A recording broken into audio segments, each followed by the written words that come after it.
now we'll see about the next step, that is how to find out the solutions of quadratic equation by using graph. Okay, so today we'll take a graph of quadratic equation, and you know that the standard form of quadratic equation is ax square plus bx plus c equals to 0. So after taking this, so when we plot the graph of quadratic equation, we always get a curve like this, U-shaped curve. This is U-shaped curve, and it is known as parabola. But we have to notice down, whenever in the equation ax square plus bx plus c equals to 0, if a is greater than 0, if a is greater than 0 in the standard form, then the parabola is always upward parabola. When a is greater than 0, it is always upward parabola. But in case if a is less than 0, then this parabola will be downside. So point to be noted here.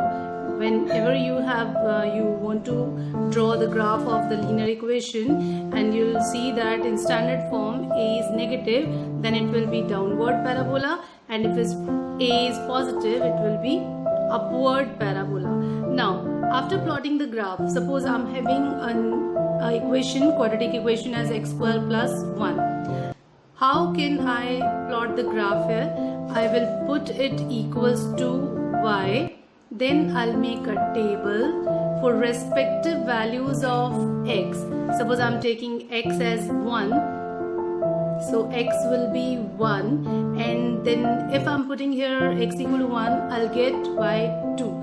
Similarly, if I put here x equals to 2, so y will be 5. And in the same way, you can get so many values after putting these values in the given equation.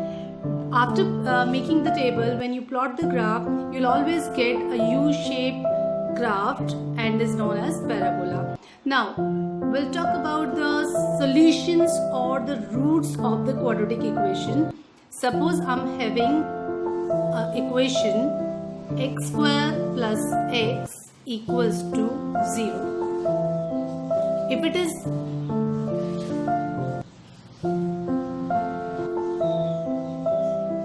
so, I was taking an example of x square plus x equals to 0, and if I take here x common, I get inside x plus 1 equals to 0, and from here I'll get x equal to 0 or x equals to minus 1. So 0 and minus 1 are the solutions of this quadratic equation,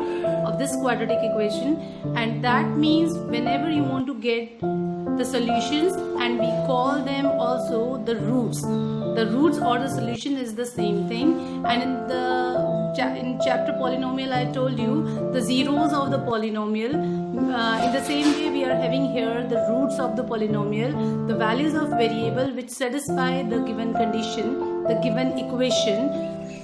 That values are known as the roots of the quadratic equation. That roots, if you want to see on the graph, suppose I'm taking here this example. Here the roots are where it cuts the x-axis. The graph where it cuts the x-axis are the roots of the quadratic equation.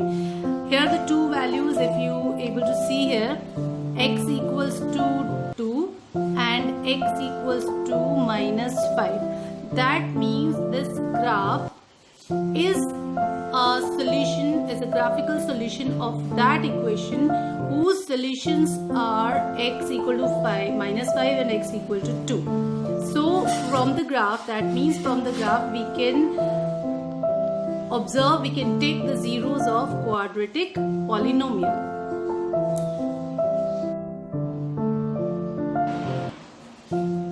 So if we observe here,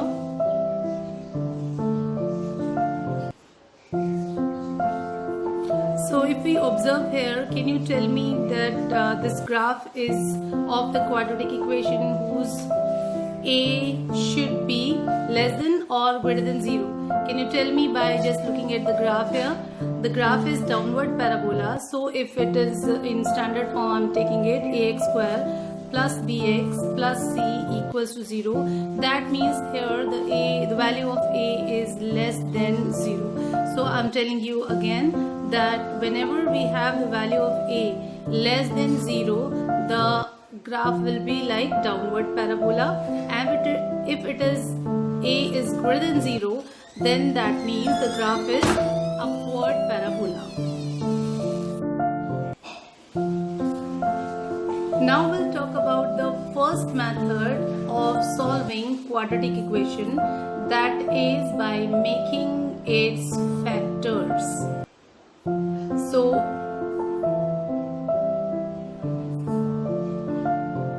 how can you make the factors? You have done this method so many times in during your 9th class also. Suppose I'm having here the equation x square plus 8x plus 7 equals to 0. So you have to take the factors of 7 into 1, because a is 7 here and c is 7. So a into c is 1 into 7, that is equals to 7. Now make the factors of 7 in such a way that the sum will be or the subtraction will be 8.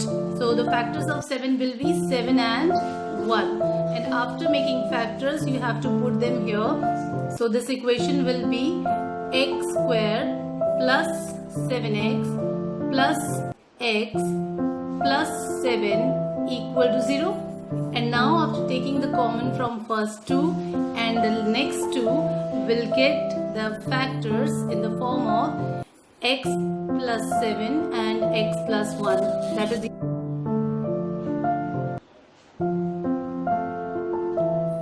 So now the factors are x plus 7 into x plus 1 equals to 0, and from here if you put x plus 7 equals to 0, we'll get the value of x as minus 7, and if you'll put x plus 1 equals